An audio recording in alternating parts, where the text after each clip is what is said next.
जो यूजुअली हम देखते हैं कि बच्चे नाक से सांस लेने की जगह माउथ ब्रीथिंग करते हैं, तो क्या ये नॉर्मल कंसिडर किया जाता है या एक प्रॉब्लम की निशानी मानी जाती है? माउथ ब्रीदिंग जो है बच्चों में ये कुछ समय तक के लिए नॉर्मल माना जाता है।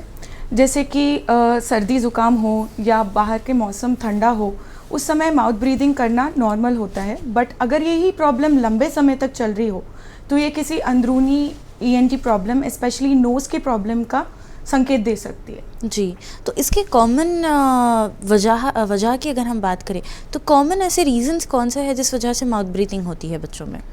तो जैसे कि मैंने बताया कि सर्दी ज़ुकाम या ठंडा मौसम सबसे कॉमन कॉज होता है मुंह से सांस लेने का। बट नाक में किसी भी कारण अगर रुकावट हो रही है, जैसे कि एलर्जीज़ या छोटे बच्चों में एडिनॉइड की प्रॉब्लम एक प्रॉब्लम है जिसकी वजह से नाक का रुकावट हो सकता है। इसकी वजह से भी माउथ ब्रीदिंग लंबे समय तक होने का रीज़न हो सकता है। एक और कारण है कि नाक के बीच की जो हड्डी होती है, जो पर्दा होता है, उसका टेढ़ापन होना। तो इन सब कारणों की वजह से लंबे समय तक नाक में रुकावट हो सकती है। जी, अक्सर लोग ये कहते हैं कि अगर मुंह से सांस लें तो हो सकता है कि फेशियल ग्रोथ जो होता है बच्चे का, उसमें कुछ रुकावट आए। तो क्या ये सही है कि माउथ ब्रीथिंग की वजह से फेशियल ग्रोथ पर भी कुछ असर पड़ता है? ये बहुत ही अच्छा सवाल है।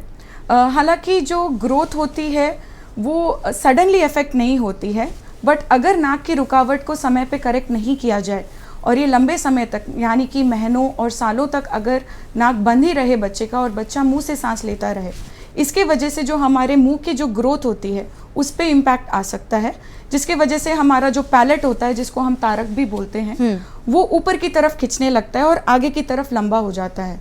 तो इससे हम जिसको एडिनॉइड फेसिस या लॉन्ग फेस के नाम से मेडिकल टर्म्स में जानते हैं, जिसमें दांतों का आड़ा टेढ़ा निकलना, मुंह का हमेशा खुला रखना और फेस का स्ट्रक्चर ऐसा हो जाना कि नाक एकदम छोटी और टेढ़ी हो जाए, इसके वजह से परमानेंट स्ट्रक्चरल चेंजेस हो सकते हैं।